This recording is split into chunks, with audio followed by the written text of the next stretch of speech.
Hello guys, welcome to another episode of the Foil series. Right now we're in episode 2 of the tournament. Let me just make sure because I am extremely late from the time I should have started the stream. I'm sorry for that. I had a very hectic week. Still not fully recovered from last time. I just want to make sure that we are live. Yes, we are. Okay. So stream did go through. So let's go ahead and start with today. So let me first go ahead and check something out. So I want to go. Let me go ahead and place something on the chat for you guys to know. Let me go ahead and check over here. So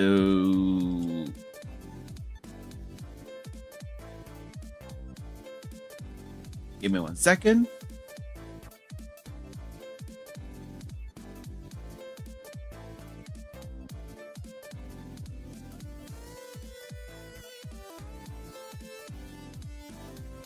And lock it in.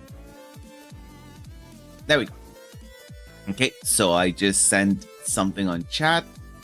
Just also wanted to see if it appeared right here. No, I don't have the chat here. It should, but I don't. So let me just go ahead also and add.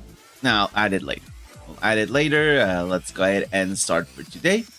So we are almost 24 hours away from finishing round 2.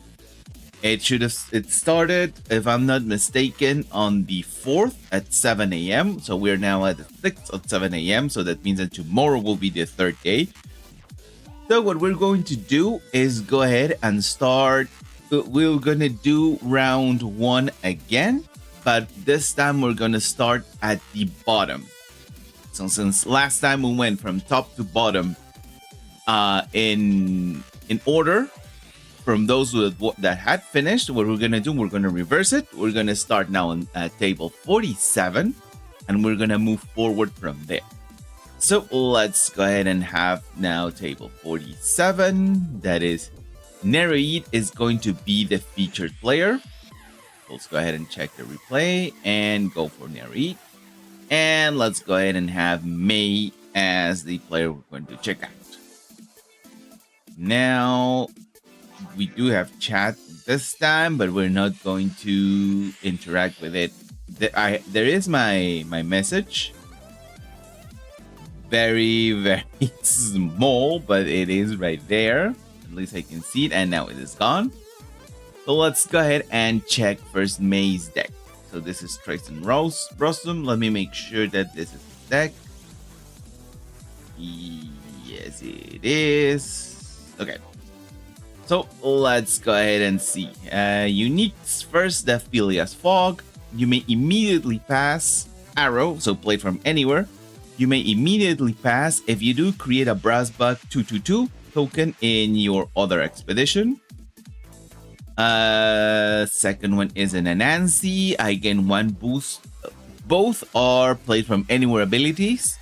So for each, I gain 1 boost for each card in your reserve, and I gain 1 boost. So ensured 1 boost and may have more. Since this is Axiom, this is Trace, so perhaps it will have some level of permanent of cards in reserve. This can be, let's say that usually this will be a 4/5/5 for 4 or 4/5/5 for 3. Priya, when my expedition moves forward, create an Erelid token in your player's landmarks and play from anywhere. If you control 2 or more landmarks, create target character gains 2 boosts, otherwise I gain 1 boost. Not bad. It gains 2 boosts, so it can give it to herself or give it to someone else. Okay, so just to make sure, yes, that was the deck indeed. Now let's go ahead and check Nereid. So Nereid is an Austrian player against a French player. His deck is called New Control. No, they does have the Neelam. I was going to say no landmarks, but yes, it does. So we have the Tooth Fairy. When I leave the expedition zone, sabotage. Play from anywhere. If you control one or more landmarks, you may return a card from your reserve to your hand. The Balasenka, exhaust up to 2 cards in reserve. Play from anywhere, exhaust up to 2 cards in reserve, and play from anywhere. If there are 2 or more exhausted cards in reserve, I gain 1 boost. And finally, the Flamel. When I go to the reserve from the expedition zone, you may return a spell from your reserve to your hand.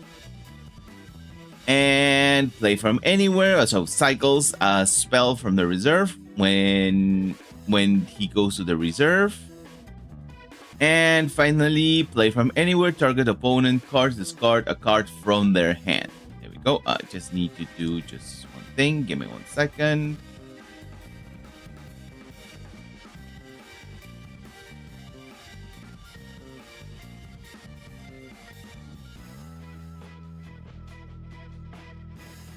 Give me 1 second.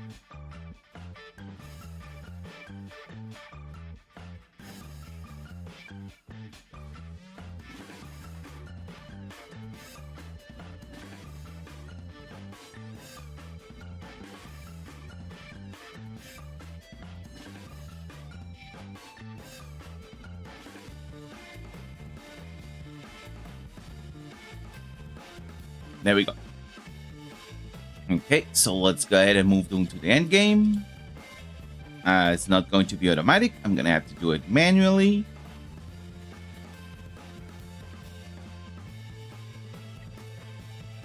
There we go. So go to the end game, and now it's going to be automatic.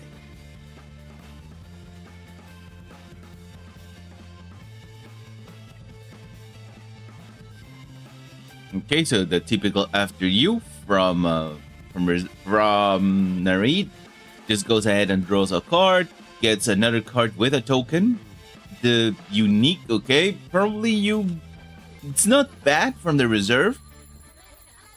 Usually you want to have 2 uses of your unique, but okay, nonetheless, it still helps out because most likely based on this, considering that we're moving to day 2 with the strength of that card, and I'm almost sure it's going to be used on the companion side, is going to get an airlift token out of it. So decides not to go just quite yet. And we do have a... Okay, yeah, we have a Moth. And that's why he didn't do it. And he can get rid of the Nilam that was just played. So May goes ahead and... No, it's a 1-for-1, so we're still tied. Thanks to that Moth. We do have a Hunger right now. Gets rid of the Off You Go with a 5. The Korgan Agent most likely going to sabotage the... it doesn't sabotage quite away, right? No, it doesn't. When it leaves the reserve. Okay, so it is going to get rid of the Nilam right now. So May in a very good position to move double forward. Goes ahead, yes, obviously. Going to play the Signaler. Gets 4. Gets 1 boost. And the Pamola is enough to deny the early token right now. We have a double move forward. But still the Grems did what they want to do. They were able to block it.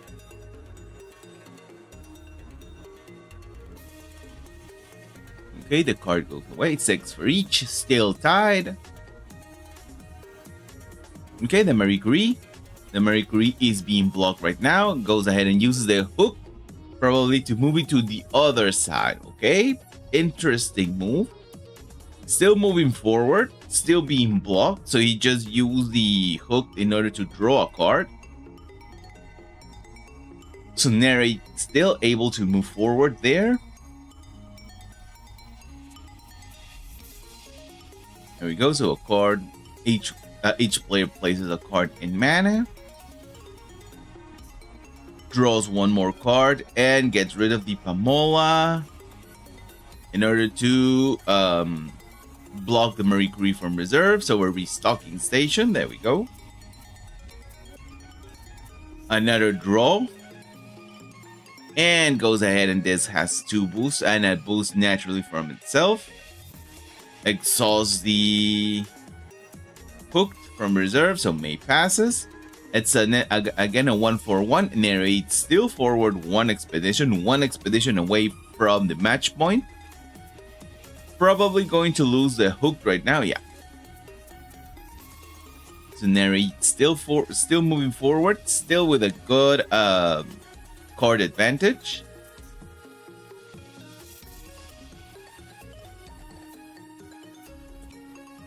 There we go. Gets 3 boosts. Yep, gets 3 boosts. And goes ahead and activates its ability. Finally, we have the hunger that gets rid of everything in play. Still have 5 cards from 5 mana from May.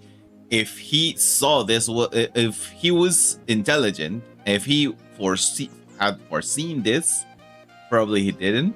So he can just at least win on the hero side. Let's see if he has. I don't know if he had something to fight off the hunger. Usually, what I do is always have a detonation on hand. By the point that you're able to play the hunger, it can just get rid of it. Unless, of course, it has Kaori's intervention, then it is absolutely nothing I can do against it. I'm going to get rid. Yeah, I was thinking most likely the Amelia just plays an after you. A pseudo after you, the full after you from Narrate. So another after you from Narrate. Draws in this case, puts a card down, puts an Amelia down. So Amelia on the other side, trying to block the double advance. We have the helpful. No, the Caladius. Sorry, this is just the Caladius. Has to play it all out from the hand, and there's nothing else May can do. So it is an advance on the companion side. May places on match point, but it is too late because Narrate has already made it all the way. This was indeed a very good game from Narrate. This was actually a very close game because they were advancing. Each one were advancing in a rather balanced manner, but in the end it was Narrate that was able to take the game. We knew that it was going to be Narrate, but I wanted to see how close the game was, and it was very close indeed. Okay, so let's go ahead and move on to Aurora Boreale 44 against Marx. Marx is a Chilean player, so we can have Latin America represent. Let's go ahead and check the game replay right now. So once again, we're going to have Aurora Boreale's perspective, and then we're going to have Marx. So like I mentioned, Marx is a Chilean player against Aurora Boreale that we already knew that it is a French player. Aurora has been here in the tournament on several occasions, so we kind of know his deck right now, but we're still going to do the thing, and we're going to check it completely. So let's go ahead and check Marx. Marx has Ratatoskar. When played from reserve, if you control 4 or more characters, resupply. When another non-token character joins your expedition, create an Ordis recruit 1/1/1 soldier in your companion expedition. The Ordis Gatekeeper. When another non-token character joins your expedition, create an Ordis recruit 1/1/1 soldier in your other expedition. And finally, the Ozma. When played from hand, if you control 3 or more characters, draw a card. Also play from hand. If you control 4 or more characters, draw a card. So basically, it allows you to draw twice. If you will have 3 characters out, with the Ozma will be the 4th, you can draw 2 cards. So kind of looking to have a little bit of draw advantage. No landmarks from Marx, just plain simple control spells and lots of aggro on the field. Let's go ahead and check Aurora Boreale. Aurora Boreale is playing a Sierra. Sierra with Brassback Hive. I was surprised if there was not. There are some players that have actually started playing without the hive, but let's go ahead and check what we have here. So this is a unique dredger drone. You may spend one of my boosts. That they're both abilities played from reserve. You may spend one of my boosts. If you do resupply, you may exhaust target card in reserve, and also the support ability that you may at noon, you may choose one. It gains one boost automatically, or you can exhaust it in order for it to gain 2 boosts up to a max of 3. We also have the Macpeng Hoarder. If you have 2 or more cards in reserve, draw a card that is played from hand. Played from reserve, you may sacrifice a permanent. If you do, create a brass bug token in your target expedition, the one you want, but you have to sacrifice a permanent. That's usually not that bad right now with set 5. Let's set 4, sorry. And finally, the Marie Curie. When a character joins the expedition facing me, you may have target character other than me gain 1 boost. If you control and when play from hand, if you control a token, target character in play or in reserve gains 1 boost. Okay, that's played from hand. That's it. Let's go ahead and check out the deck. So let's go. Let's make sure this is the deck. Indeed it is. So let's go to the end game. Not sure if it is going to be automatic.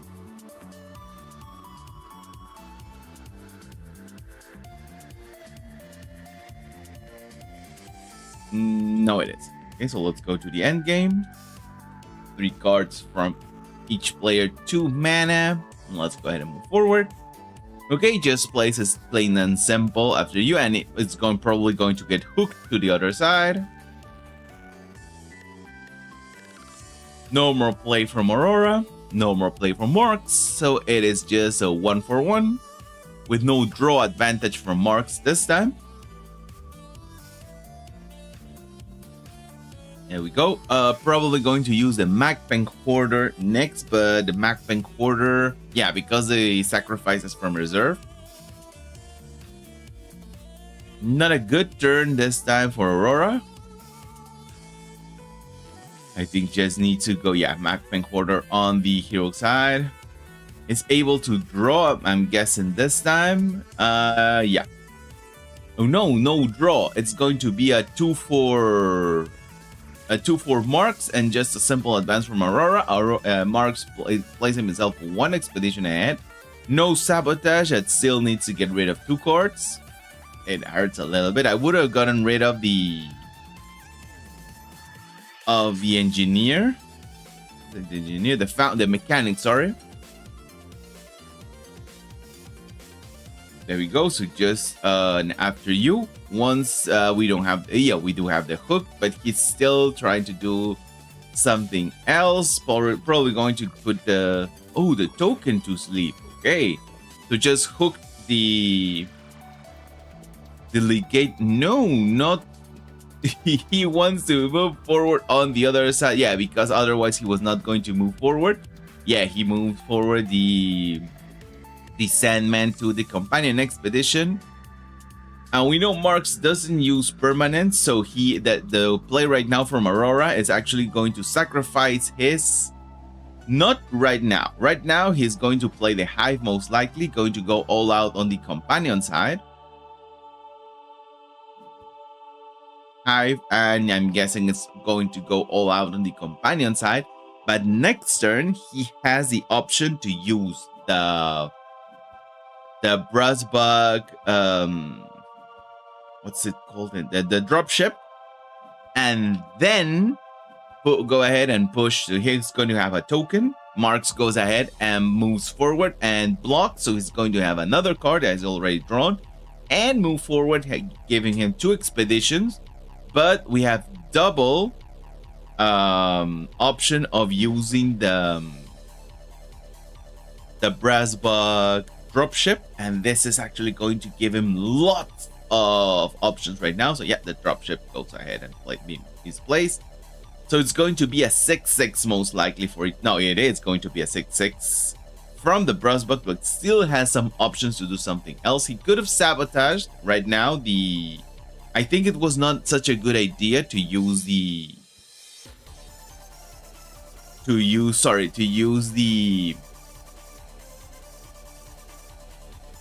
the Grems right now because he could have sabotaged the beat, the what's it called? The Bumble Beat, stopping a card from being anchored and still have it to be used again. Okay, yes, he does have the dropship, but I think it would have been a much better surprise if he used it with the sabotage. But he decided to go with just push with the tokens, which is not a bad option either. License withdrawal, going to get rid of the hive. Yep.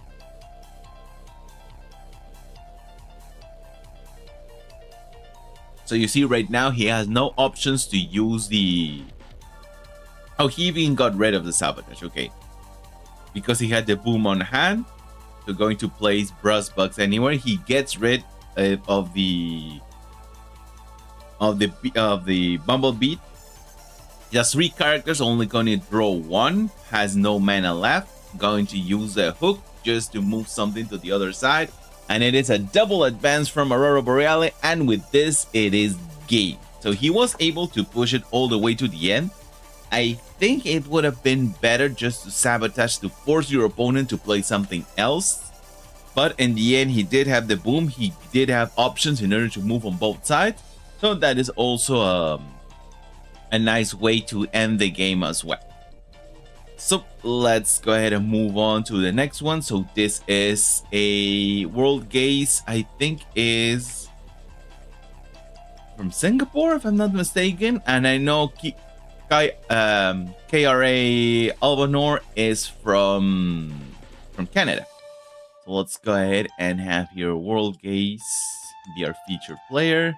And let's go ahead and check Albanor's deck. Singapore. Yes, Singapore indeed. So Albanor, let's go ahead and check his deck. Opera Nuke, let's make sure that this is the deck that he used. Yes, it is. Let me just go ahead and update this. Okay, so he's using a Nuke, no uniques right now. Once again, what I'm guessing is that since my tournament kind of overlaps in lots of senses with a Nuke, Albanor got confused and actually used a Nuke deck rather than a traditional deck. Since we have no uniques, we can just go ahead and have a little look at what he's playing. He is playing the Hive. He has a little bit of control with the Avalanche. No, lots of control. He has Avalanches, Kiln Burst, Blizzards. Does have the Hive, has the Brazil back, the common one, which is not that common itself. On this Tiara, they usually want to have the rare one in order to be able to place 2 Brass Bucks from hand. And that's basically it. So I just want to see something right here. I just want to check it on stream. Okay, so that's basically it. Let's go ahead and move on to World Gaze. So World Gaze is using the Fencible. Let me just make sure this is the deck. Indeed it is. So let's go ahead and go back and check it out. Okay, so Ouroboros Trickster. When I leave the expedition zone, roll a die. On a 4+, draw a card. On a 1, 2, 3, resupply. Since this is happening when it leaves the expedition zone, this is happening at dusk. So that means that the resupply, if this resupply, no, it's actually at night. Yeah, so they are moving first. So if at night he has more than 3 with this resupply, he will still have to get rid of 1 because this is happening before the cleanup phase in the on the night when we are at night. Then you may discard a card from your reserve. If you do, you may return a spell from your reserve to your hand. Okay, I need to correct a few things. I'm seeing that I need to correct a few things moving forward. So for example, here it goes all the way to the top. Yeah, so this card, I have no problem here. I need to go ahead and recheck something. So the next time it's okay. So Martingale, A Dusk roll a die on a 4+ draw a card on a 1/3 resupply. Mountain Guide. If I'm the only character of expedition, draw a card. This one has, the Martingale has the support ability that the next card you play after turn costs 1 less. And the Mountain Guide has the very same ability. So let's go ahead and move on to the end game. It's not going to be automatic, so give me just 1 second.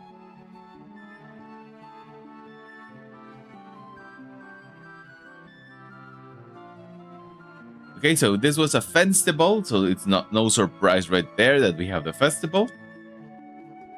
It is going to be automatic right now, so let's go ahead and move forward. Just the Opera, and has the option to draw. So a double advance from Albanor. Draws a spell, there we go, and draws in this case once again. A very good option for next turn with the what's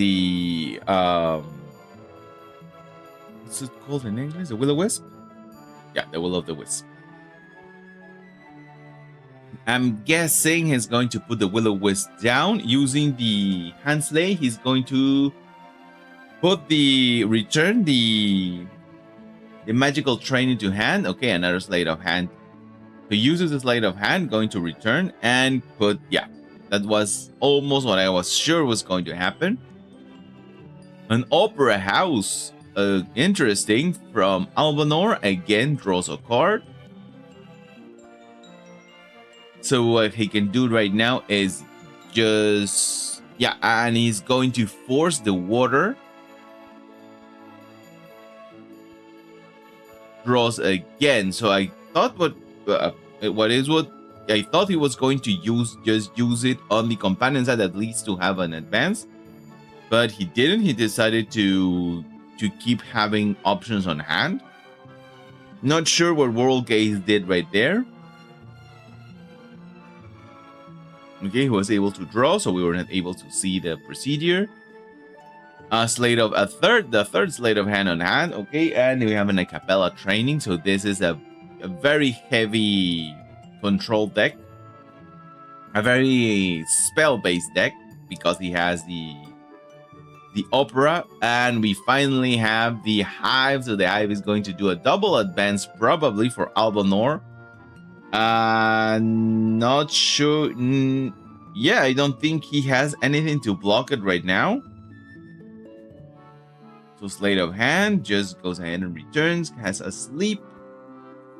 The Will-O-Wisp, no, it's just going to draw. So it is going to be a double advance. Gets rid of the Will-O-Wisp in order to be able to draw another card. And with a 5 resupply, but it is now a full 5 on. So he's going to use something of 2. Another Opera, there we go. Another spell, indeed another spell. So we know that he has a festival on hand. He doesn't have right now characters on reserve. He can get a character anchored with the... He can get asleep, he can get anchored, and with a Capella training, he can get a fleeting character. So most likely he's going to let... I think this is going to be a win with Festival. Not sure if he can do it with the amount of mana he has right now. He needs to at least block. Gets rid of one of the Opera Houses. Doesn't draw the Will-O-the-Wisp right now. Can he do it? Yes, he can. Yes, he can. Now, Albanor is forced to play forward because he has 3 characters right now. He can do the Festival. So that is the last play from Albanor, and he's going to lose right now to the Festival. Yeah, he just puts one anchored in one character, and that is the combo right there. It was a win from Albanor, and if he didn't have the Festival in hand, it was going to be a win from Albanor, but World Gaze, without moving one expedition, goes ahead and wins with the with the festival. So that was a very good patience game from World Gaze in order to do it. Let's go ahead and check another game right now. This is new 327 against Arden. So we have a Brazilian player against Arden. I'm not sure where he's from as of right yet. So New is going to be our featured player. Let's go ahead and check Arden out. So Arden is a French player. Muna Jean Corgi. Okay, so basically his deck tells us what he wants to do. So we have the Borrowing Nush. When an opponent draws one or more cards or does resupply, up to one target character gains fleeting. So this is a control one. If I'm play from anywhere, if I'm in forest, resupply, and when play from hand, you may discard a card from your reserve. If you do, up to one target plant gains 2 boosts. So you need to play with lots of plants in order for this to work out the best it can. The Daughter of Yggdrasil. When play from hand, each player draws a card. When a character you control gains 1 or more boosts, you may put a card from your hand in your reserve. If you do, up to just gives anchor. No, when a character you control gains 1 or more boost. Okay, so if you're able to get lots of boosts, this can be an anchor loop. And also the support ability, you may put a card from your hand in reserve. And finally, we have the Quetzalcoatl. When an opponent draws 1 or more cards or does resupply, up to 2 target characters each gain 1 boost. So this combined with the Daughter of Yggdrasil, this can help out the anchor loop, because when your opponent draws or does resupply. So good against some Lyra and Izmir players especially. This can be very, very threatening because you start anchoring everything around. Now let's go ahead and check New. So New is Suabes. I think this might be after you. Let's go ahead and check the uniques. So Hatter, draw a card from hand. Play from anywhere, you may put a card from your hand in reserve. If you do, up to 1 target character gains fleeting. That is played from anywhere. Support ability, you may return a card from your reserve to your hand. The Sea Nymph. When played from hand, if I'm facing an expedition in water, create 2 mana moth illusions in target expedition. So a very good card. It costs 4, but it compensates with what it does. The Kadigir Alchemist, you may discard target. When played from hand, you may discard target permanent. When played from anywhere, you may pay 1. If you do, draw a card. Okay, not too bad. The cost from hand is a little bit expensive, but since you can get rid of a permanent, you are actually saving it for the right time. So let's go ahead and go to the end game. This is going to be automatic this time.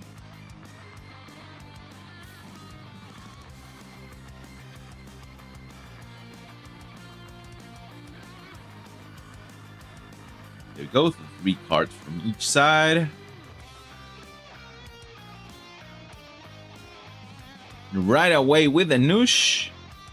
Goes ahead and does his resupply. It's going to sabotage, getting rid of the card right now, the little mouse. So it's a 1/1. Typical turn 1 of a 1/1.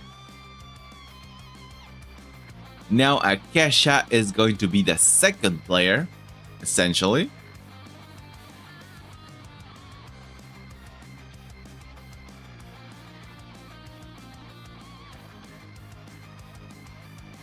So just blocks the Nush right now.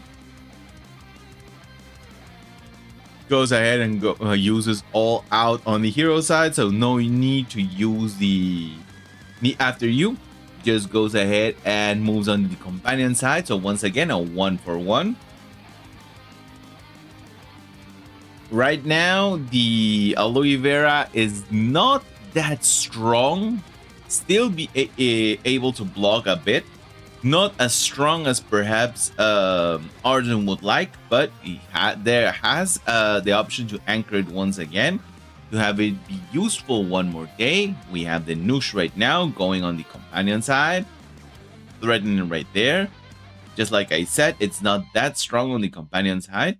Since a character joined, it gives it fleeting. Goes ahead and plays on the companion's side. Is going to put the aloe vera to sleep. Yeah, that was the only thing really that he could do. So it is again a 1-for-1. But we have anchored character, double anchored right now.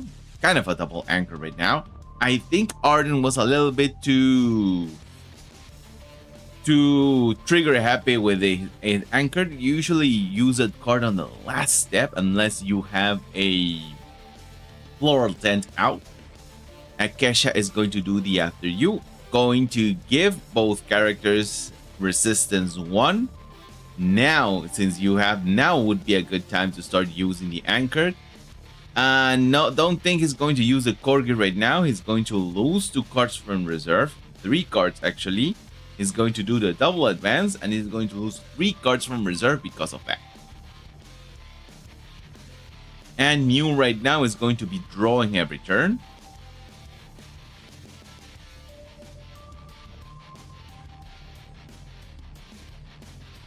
Because of the Ether Shard, he's going to be drawing every turn. There we go, he draws once again. Going straight out for the anchored without playing the Corgi, you risk that this could happen unless he has something else on hand.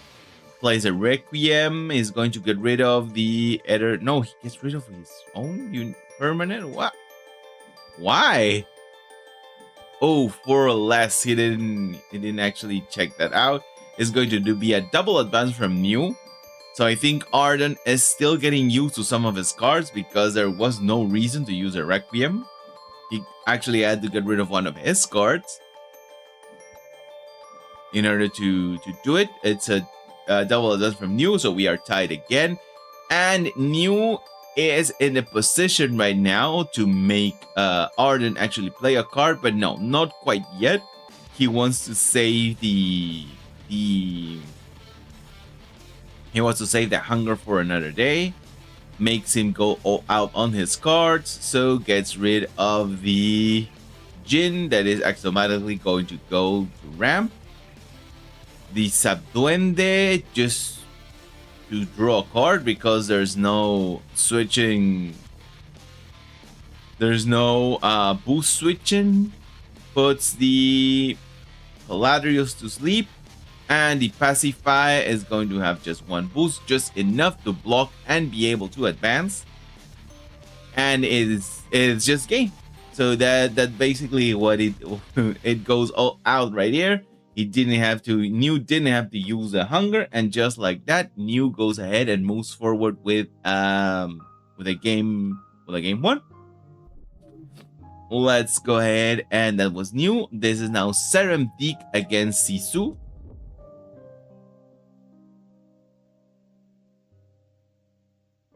Now Seremdik against Sisu. Let me go ahead and check if I actually did give them the.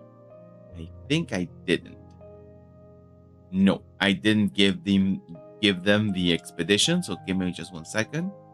I just realized that I didn't give them the expeditions. So let me go ahead and check this out.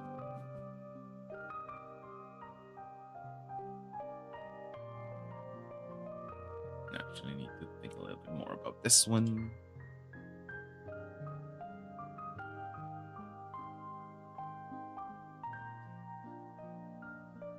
Sorry, it's just going to take a second. Did I create? Oh, I didn't even create one. Okay, so I'm going to need. This is going to take a little bit more time. I thought that I just needed to give everyone the adventure pass, but no. This is going to take a little bit more, so let's go ahead and just move forward with the next one. So this is Seremdik against Sisu, so I think they're both going to be French players. Let's go ahead first and check Sisu out. Oh no, actually Seremdik is from the Netherlands, right? Yeah, the Netherlands. So let's go ahead first and check Sisu out. This is a Lindy control set 4. Ori's Trooper, you may sacrifice a character. If you do, draw a card. play from anywhere. That's from hand, and play from anywhere if up to one target character gains fleeting, so a very good control. A very good unique with control. Baba Yaga, just play from anywhere. You may sacrifice a character if you do draw a card. And the support ability, you may return a spell from your reserve to your hand. And finally, Axiom Puppeteer. You may sacrifice a character or permanent if you do sabotage. And that's play from anywhere, and also play from anywhere if my expedition is behind. Create an airlift token in target player's landmarks. Okay, I don't know why. I mean, target player landmarks in this case, what I'm guessing is more of a multiplayer move, because why would you give your opponent an advantage giving him airlift token? I'm guessing this is more of a.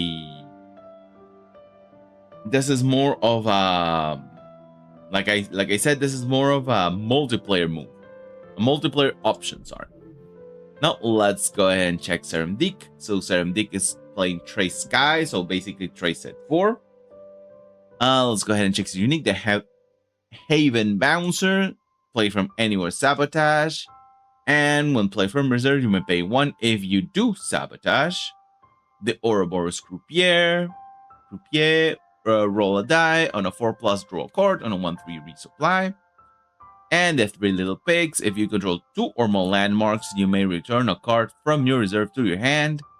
Otherwise, the support ability does play from anywhere, and the support ability up to 1 target character gains fleeting. He does have lots of landmarks, so there is a good chance that the 3 Little Pigs will allow you to return a card from your hand, and that's also play from anywhere. So let's go ahead and check this to the end game. So this is going to be automatic. There we go.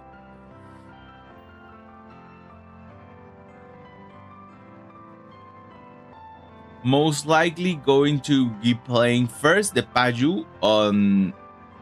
Okay, so that's 3. So just the Paju and the restocking station for good measure. There we go. Yep.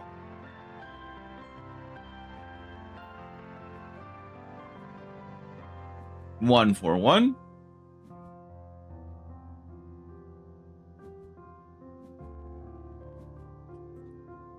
So the Paju has lots of options right now. He can be played again repeatedly. Okay, he gets rid of the Snap Sniffer. There's nothing to augment right now. Yeah, I'm going to play the Paju. Going to use it. Probably going to be using it again. A 1 on the other side. So plays the Paju on the other side as well. It is a draw right now. Get rid of a card to get 2 boosts. So it is a 1 for 1. Just get rid of the fleeting on the Paju. So we have a double Paju next turn. It's still a 1 for 1.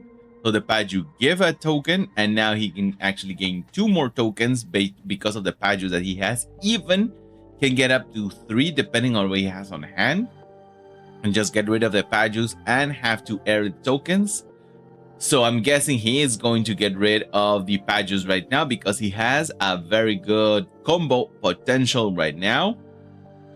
Goes ahead to Baba Yaga. And places the all out on reserve. Gives the restocking station 2 boosts. 2 tokens, sorry. So we may have. Okay, we're going to see sacrifice. So that means that this is going to be blocked on the companion side. Just gets rid of both Pajus, I'm guessing.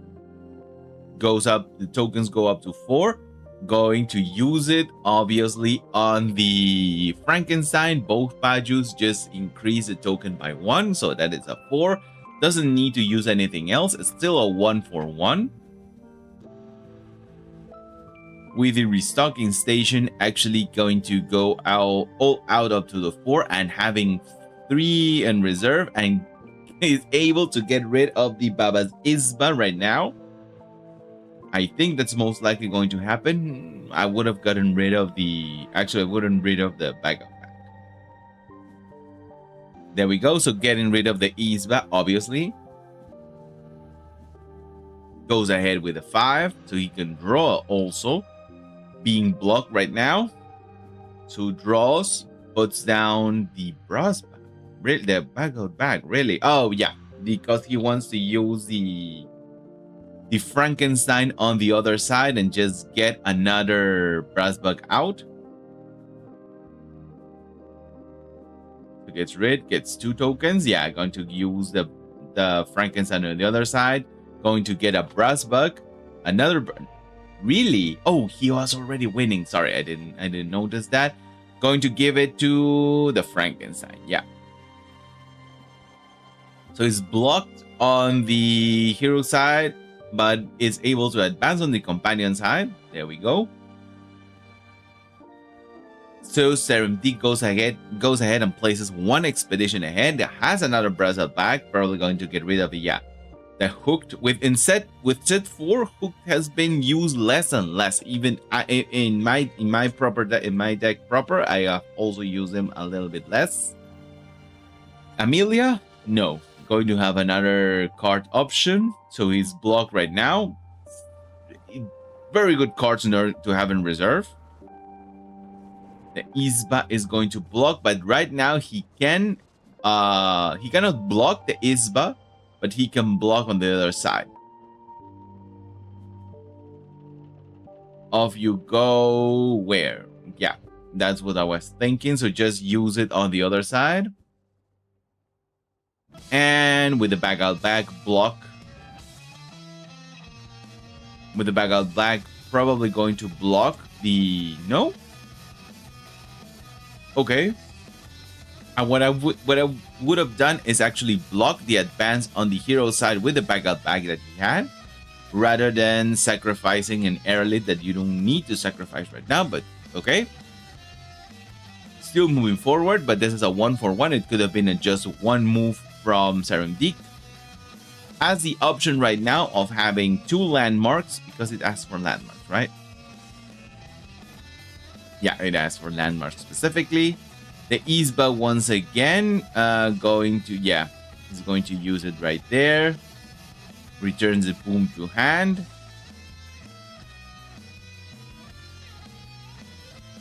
And sacrifices the very same Mo in order to draw. So Sisu was very low on cards.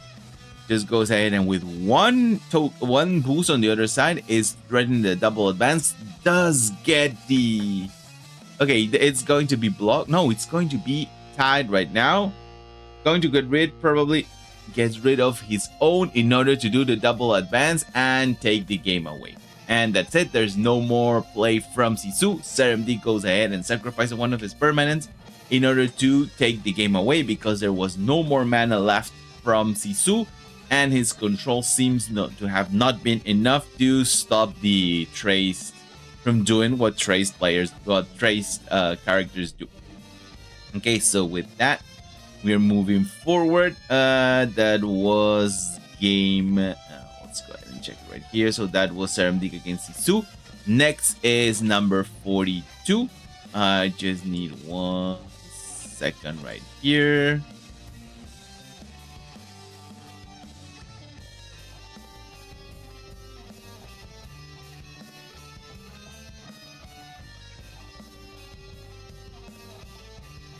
Go.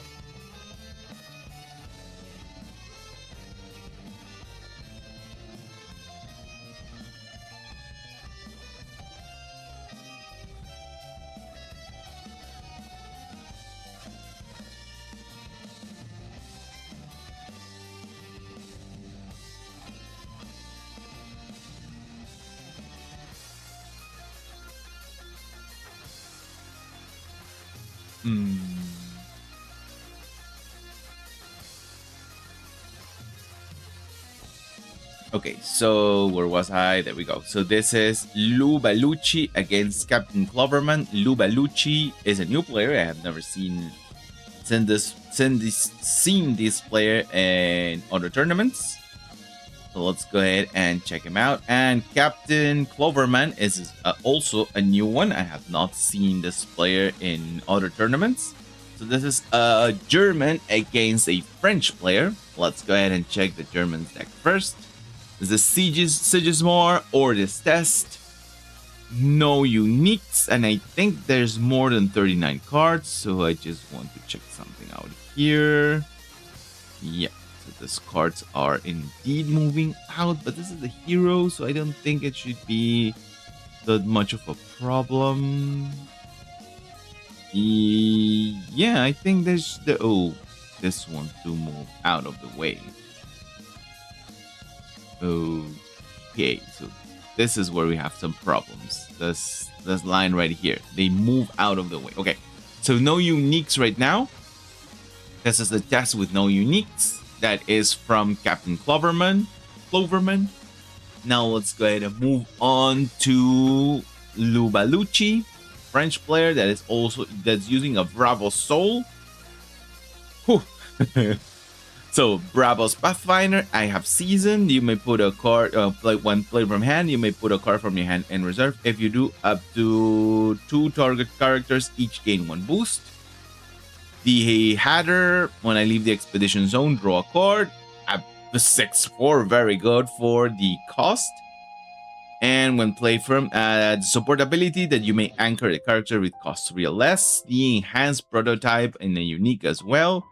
You may spend one of my boosts. That is from reserve. You may spend one of my boosts. If you do, ready 2 mana orbs. And when play from hand, you may have target character gain 1 boost and fleeting.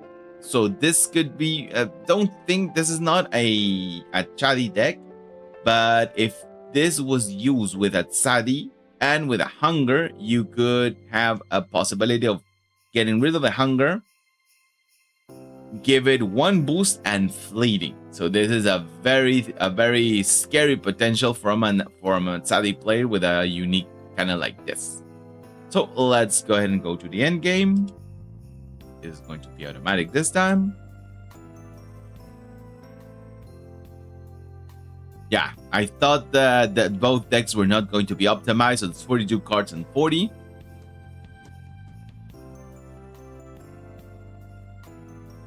The mandatory token, and just goes ahead and start with the Pathfinder. It's going to be a double advance from Cloverman, and this is, you may have put a card from your hand reserve. If you do, I thought that it could have been interesting to put a Hatter down and even have it anchored, but he decides not to. So that's a simple advance versus a double advance from Captain Cloverman. So Cloverman puts 2 expeditions ahead. I'm guessing that this is just going to be a ramp with the Djinn. Goes on the other hand. There we go. So no ramp with the Djinn. Just going to use... Okay, going to lose the fleeting because this has season. It will keep his... He'll keep his boosts. Or her boost in this case.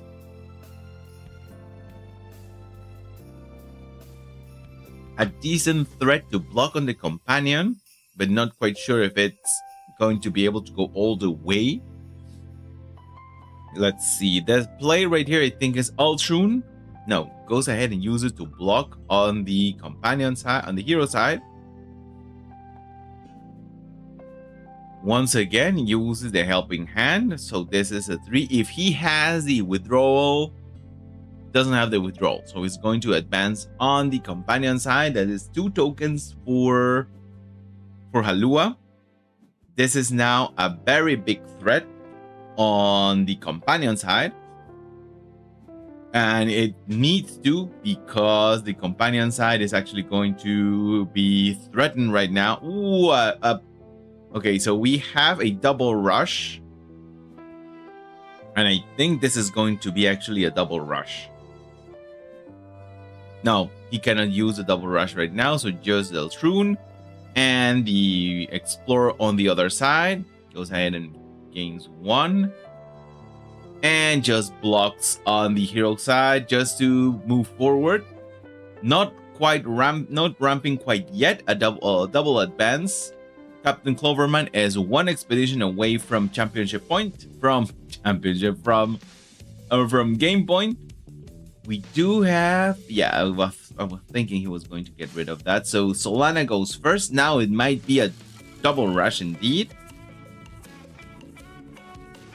No, this one doesn't have rush, right? No, he does have rush. Okay, so gets his rush, gets his token up. It has also a sabotage. There's 3 characters, so the Kakoba didn't get that is Solana, so it's on the other side with a 5. I think Captain Cloverman forgot about the fact that Halua appears right now when he has 3 tokens. And I think he can close the game right now with a Shenlong. He may be able to close the game with a Shenlong. He even has the option to boost to sabotage. I didn't think it was a good idea, but Kakoba obviously wants to have something else on hand, so Jeanne d'Arc being blocked right now forces the play right there, and with the Shenlong is going to close up the game. Nothing else that could be done, so Lu moves forward with that Shenlong. This was a very fast match, a very aggro match in that regard. Both players, in this case, Captain just needs to get rid of 1 card, and that's basically it. So Lubalucci wins with this strategy. Very good rush right there, and to finish it off with a rare Shenlong. So that was it. Let's go ahead and check Hadbiuska against Godestek. So we have a Swiss player against a Spanish player. So let's go ahead first and we're going to have Biuska featured, and let's go ahead and have Godestek. There we go. So Godestek is going to be our resident our resident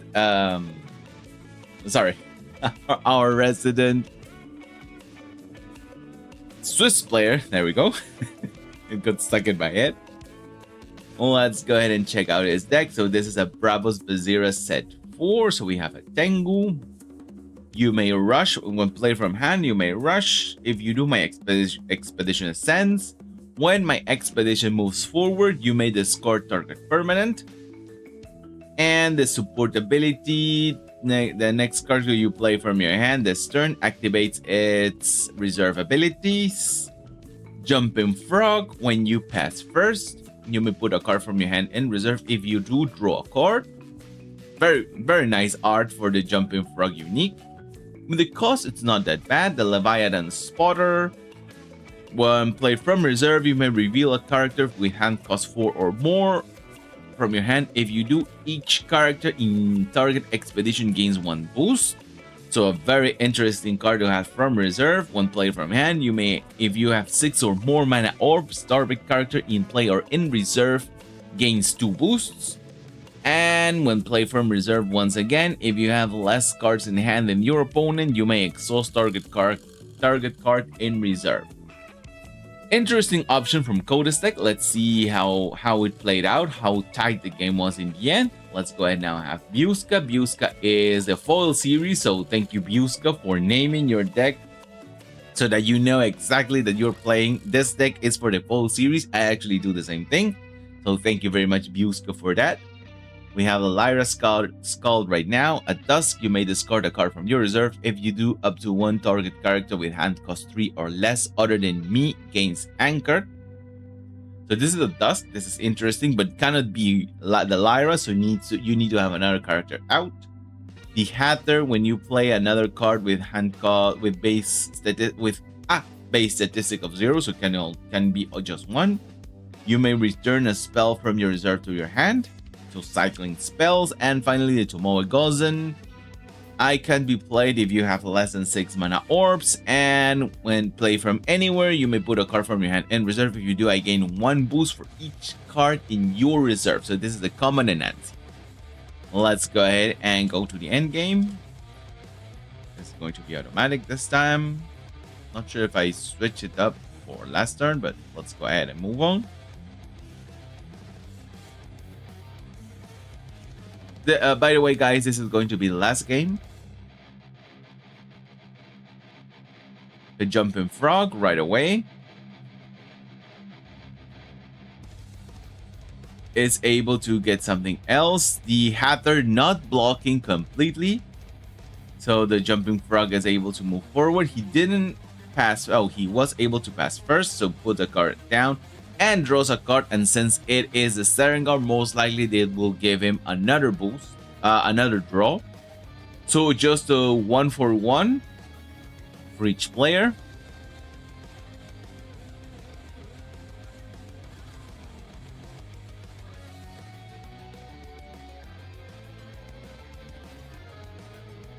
They have there to return the magical training once again. Uses the magical training as a pseudo after you. Takes away the frog. What does this one do? No, okay, costs one less, so it costs only one. Just a draw, no resupply from the Lyra Signet. The Serengar now, it is a 3. It's going to be most likely a, yeah. Going to get rid of the Serengar on the hero side to have him just move once, but he's still drawing.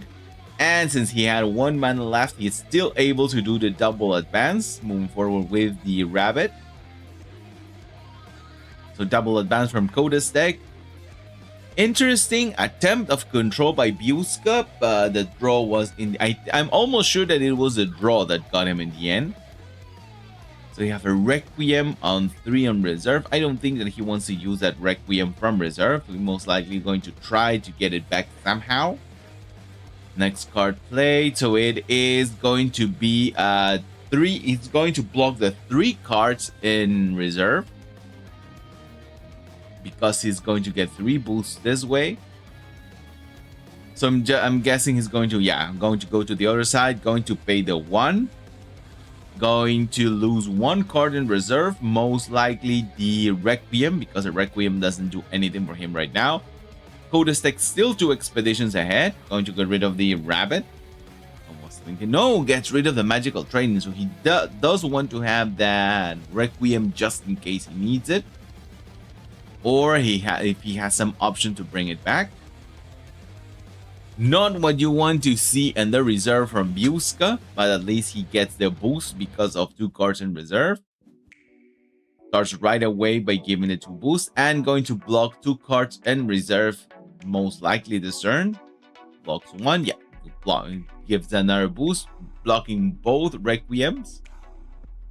Making sure that he doesn't get rid of it, and it's going to be an exchange probably with the, that's what I was thinking. He decides not to draw. He had the option to draw with the Serengar, but decides to just bring it back to a stalemate with a double advance from Buska, going to lose 2 cards.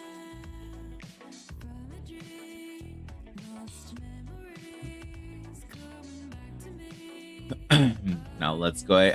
Most likely the Martingale going to be played first. Does he have another? No, he has the Altrune that gets 1. It's going to rush, so most likely going to get another. The Wingsuit Jumper, so gets 2. The Bazira. Oh, the Wingsuit Jumper does have rush from hand, so it's going to play all his hand right now.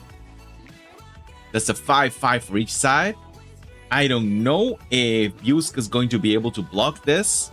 Puts a character to sleep. Okay, so puts a Serengar to sleep. No draws this time. Uses the Martingale in order to advance. So that's a 1-for-1 once again.